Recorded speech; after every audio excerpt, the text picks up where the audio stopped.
This is Misha. He's 12 years old, doesn't go to school and begs for a living. This is why Misha lives in this decrepit shack near Pazarjic in Bulgaria. There's no running water or electricity in the house and food is in short supply. The family's meagre income mainly comes from picking snails, berries and mushrooms. When Misha sees we have no money, he goes begging, I admit it. Sometimes we don't eat for 2 or 3 days. If there's flour, I make a flour mix. They're often starving. While children from Roma families are clearly the poorest of the poor, more than 1 in 4 children in Bulgaria are threatened by poverty, one of the highest rates in Europe. The European Year 2010 is dedicated to fighting poverty and social exclusion. Bulgaria is involved in the project and has developed a national action plan, but funding is hard to come by. The situation with child poverty in Bulgaria is definitely getting worse, despite Bulgaria entering the European Union. Part of this is probably, as a result of the crisis. Part of the other problem is what is the children's situation when you look at the EU. How are children really part of the political agenda? Because I'm afraid to say that if children were chicken or pigs, the EU would be much better, would do much better, as regulations for children.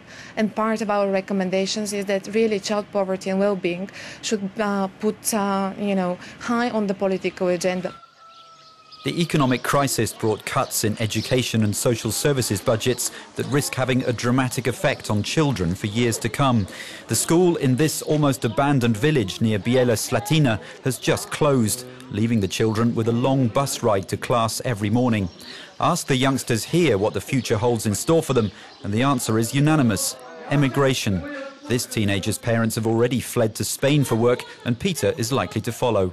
We'll leave for other countries here and there to earn money for our families.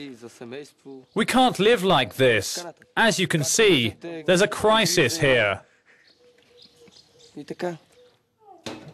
Affordable childcare is vital to coax many parents back to work, yet with incomes and state budgets both falling, it remains a luxury for many. Petya is a single mum with major health problems. She'd like to put her daughter in a creche, but can't afford to because of rising costs. So her daughter hangs out at the hairdresser's salon at the bottom of the garden. It's very difficult from a moral and financial point of view to be both mother and father. For the child, it's also very tough. It's not all doom and gloom. This EU-funded new state-of-the-art centre in Pazarjic provides a refuge for youngsters struggling to cope with extreme poverty, domestic violence and sexual abuse at home. It also acts as a shelter for young mothers at risk of abandoning their babies. 17% of the population across the EU lives in a state of poverty. The poverty line is defined as someone living with less than 60% of the median income. Child poverty does not just afflict the EU's poorest countries like Bulgaria. All across Europe, whole families, children, parents and grandparents find it hard to escape poverty, as it seems it's passed on from one generation to another. In the European Union, 80 million people live below the poverty line. 19 million of them are children. Governments have pledged to lift 20 million people out of poverty over the next decade.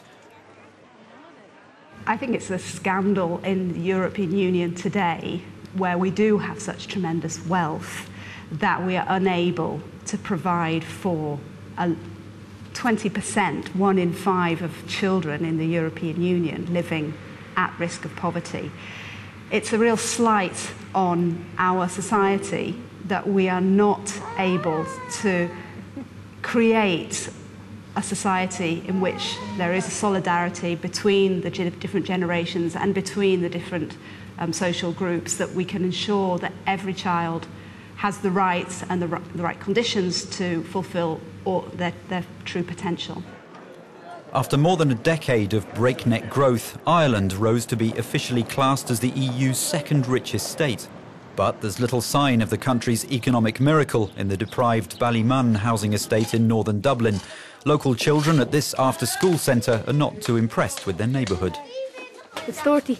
I don't know. It's stupid. I don't like living around here. All right. Because of all the bad stuff going on, of shooting and all the gangs hanging around and people hitting you and stuff like that.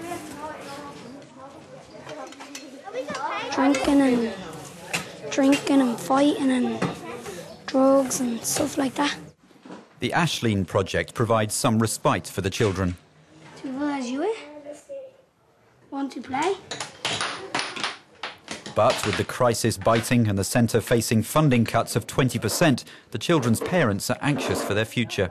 Most of our children, or probably even the next generation, will end up emigrating because there's nothing in Ireland. It's going to be tough when the kids will grow up, especially with no jobs out there for them. You know what I mean? There's no jobs, you know what I mean? Good paying jobs. These teenagers, they're all in gangs. You know, if you're taking on one, you're taking on all. You know, so you could see there's a big increase with alcohol with the teenagers because they've nothing else to do. It's estimated that around 200,000 people live in consistent poverty in Ireland. By EU standards, the country has amongst the highest rates of child poverty. The crisis has hit hard. Unemployment has soared from 3 to 13%. The government has cut welfare payments and some health and education services. Children should not bear the brunt of this economic crisis. They should not disproportionately have to suffer. Children growing up in single-parent families are 4 times more likely to experience poverty than those in families with 2 parents. Being a single parent is very difficult. Childcare is incredibly expensive in Ireland. The lone parents, you couldn't pay. You can barely pay the bills and the rent on the social welfare we get. You just feel like you're letting your kids down, that you can't, you know, dip into your savings because you have no savings there. Solutions do exist for tackling child poverty. This EU-funded centre in Dublin acts as a social centre and creative hub for deprived youngsters and provides childcare for working parents. Europe has succeeded in putting child poverty on the political agenda, and EU funding certainly helps. But the harsh fact is that millions of children still live in poverty in Europe, and without a concerted effort from member states that are on the front line, the crisis risks making this dire situation even worse.